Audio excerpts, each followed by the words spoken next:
అంశం సార్ ఇది. కనీసం ఏ ఒక్క నాయకుడు ఏ ఒక్క స్టూడెంట్ కన్నా అవకాశం ఇచ్చినా మాట్లాడే వాళ్ళ బాధలు చెప్పుకునే అవకాశం ఇచ్చిన గ్రూప్ 1 గ్రూప్ 2 డిఎస్సి వాయిదా వేయాలంటే 3 సార్లు చర్చలు జరిపినాం. సెక్రటేరియట్ కూడా ముట్టడి 3 సార్లు. అది రాజకీయం అంటున్నా. అదిగా ఏమనంటే మీరు రాజకీయం. ఇప్పుడు వాళ్ళు చర్చలు అంటే ఏంది? నక్సలైట్ తో చర్చ జరిపిన వాడు మేము విద్యార్థులతో చర్చలు జరపమండి. 3 సార్లు జరిపినాం. ఇక్కడ ఆ ఉత్తరం మాట్లాడలే. 3 సార్లు చర్చలు జరిపి సహేతుకమైన అంశాన్ని పరిశీలించి టీచర్లు వాళ్ళు డిఎస్సి వాయిదా వేయలేము, గ్రూప్ 2 వాయిదా వేస్తామని వేసినా లేదా? గ్రూప్ 1 వేసినా లేదా? ఆలోచించడం లేదా? గతంలో ఎట్లుందా? ఈ వాతావరణం ఉందా? అసలు చెప్పుకునే అవకాశం ఉందా? అది ఎవరు చెప్పుకోవాలి, అడిగిపోవాలి తెలియనటువంటి పరిస్థితి. అట్లాంటి పరిస్థితి నుంచి ఉద్యోగ సంఘాలు కూడా ఏమన్నారు?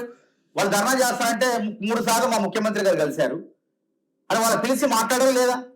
ఇది చర్చించే ప్రభుత్వం, హక్కులను గౌరవించే ప్రభుత్వం, అంతేగాని బంధించే ప్రభుత్వం కాదు. వ్యవస్థల్ని వ్యక్తుల్ని బంధించే ప్రభుత్వం కాదు, స్పందించే ప్రభుత్వం ఇది. కాబట్టి మేమంటాం, నిజమైన నిరుద్యోగుల్లో ఆవేదన ఉంటుంది. వాళ్ళ ఆవేదన మేము అర్థం చేసుకుంటాం. వాళ్ళని ఎప్పటికీ కడుపులో పెట్టి కాపాడుకుంటాం.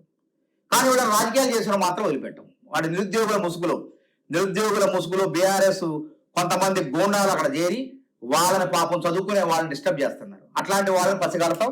నిరుద్యోగులకు ఎటువంటి హాని కలగకుండా వాళ్ళు చక్కగా ప్రతిభావంతులుగా తీర్చిదిద్దే విధంగా మేము ప్రయత్నం చేస్తాం. చూద్దాం ఏం జరుగుతుంది. ఎందుకంటే వాళ్ళు ధర్నా ఎందుకు చేస్తున్నారు, వాళ్ళ దగ్గర ఏం ఆధారాలు ఉన్నాయో మీరు కూడా వాళ్ళని బయట పెట్టమని చెప్పి అంటున్నారు. కాబట్టి చూద్దాం ఏం జరగబోతుంది అనేది. థ్యాంక్ యూ మనోహర్ గారు. నమస్తే.